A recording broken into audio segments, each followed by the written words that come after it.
Hello guys, welcome to our YouTube channel. Today's our topic is top 10 richest criminal in the world of all the time.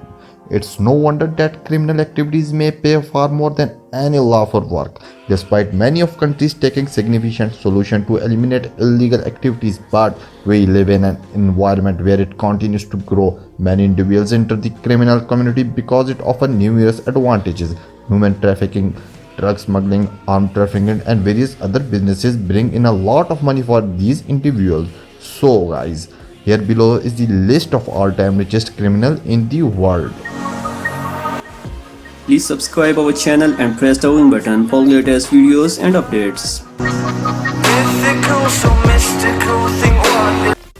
So the guys, here we go for number 10th, Frank Lucas. Frank Lucas was a drug smuggler from the United States who operated in Harlem in the late 1960s and early 1970s. Lucas was born in the United States.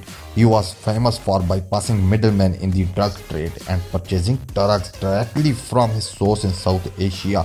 Golden Triangle, as portrayed in feature film American Gangster, which visualized element of his life. Lucas boasted that he imported drugs using the coffins of deceased American service member. In his lifetime, Lucas estimated to have sold $1 million worth of heroin a day, or to have net worth of over $52 million addition to vast supply of liquid assets, including heroines. He passed away in New Jersey on May 30, 2019 at the age of 88. Here's the ninth one is Al Capone. Alphonse Gabriel Capone, also known as Scarface, was an American gangster and merchant who rose to prominence as the co-founder and boss of Chicago gang during the Prohibition period. At the age of 33, his 7-year reign as a drug lord came to an end when he was sentenced to jail. Al Capone was born in Brooklyn, New York in January 1899. Al Capone died on January 25, 1947 at the age of 47-year-old after having a stroke and going into cardiac arrest. At the time of his death, Al Capone's net worth was around $100 million. So the number 8 is Joseph P. Kennedy. Joseph was a well-known businessman, investor, and legislator in the United States. Kennedy was born in East Boston to the political background. As a financial exchange and commodities trader, he amassed a vast wealth which is subsequently reinvested in real estate and a variety of company sectors throughout the United States. Joseph is the one who earned a fortune selling alcoholic beverages by selling drinks to the contraband zone. He amassed a fortune of $400 million despite the fact that alcohol was prohibited at the moment. He was able to make a lot of money by putting in a lot of work and resources. So the guys, number 7 is Joaquin El Chapo Guzman. Joaquin, commonly known as El Chapo because of his 5 feet height. El Chapo is Mexican drug lord and former leader of Sinaloa cartel. Sinaloa cartel is actually an international crime syndicate. El Chapo is widely regarded as the world's most powerful drug trafficker. Guzman was born and raised in Sinaloa in a poor agricultural family. During his early adulthood, he became involved in narcotics trade by assisting his father in processing marijuana for local dealers. By the late 1970s, Guzman collaborated with Hector, one of the country's most powerful drug lords. He assisted Salazar in plotting cocaine trafficking path across Sinaloa and into United States. In the mid of 1980s, oversaw logistics for Angel Felix Gallardo, one of the country's most powerful drug lords. But after Gallardo's capture in 1988, Guzman formed his own cartel. He used to produce cocaine, heroin, and marijuana. Guzman had the net worth of $1 billion. So the guys, number 6 was very interesting. Griselda Blanco. Griselda Blanco, yet another woman amongst richest criminals, best known as the Black Widow worldwide. Well, I'm not talking about Scarlett Johansson, jokes apart. She was a Medellin cartel Colombian drug kingpin and a leader of Miami cocaine drug trade and crime in early 2000. She was responsible for close to 100 murders during the smuggling of drugs from Colombia to New York and Miami and California.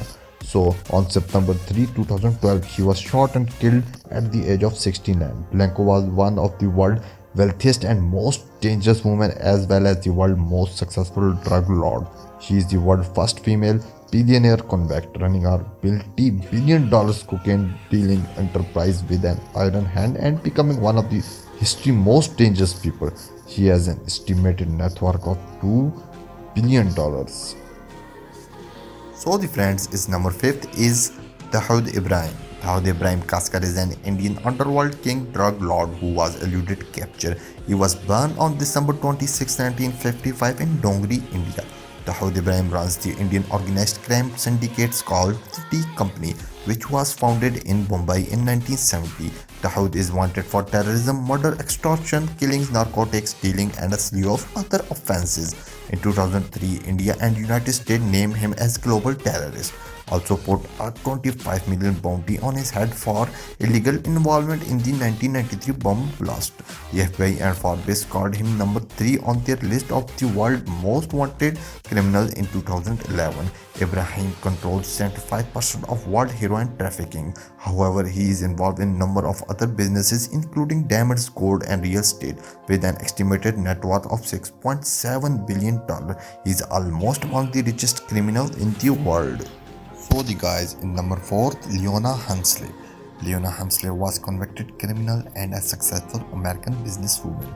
Her flamboyant attitude gave her title Queen of Me's. Hunsley was found guilty on August 30 of one of count conspiracy to defraud the US, 3 charges of tax avoidance, 3 counts of filing fraudulent personal tax returns, 16 counts of adding with filing false corporate and partnership tax return, and 10 counts of postal theft. Leona Hunsley will be known forever for making one of the most disrespectful comments ever made.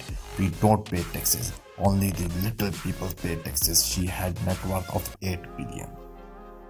So the friend, the third one is Simeon Mogly, which Simeon is Russian organized crime boss. He soon established a well-organized crime enterprise in style of typical American mafia family, well known as boss of the bosses of most Russian mafia syndicates in the world by European Union and US agencies.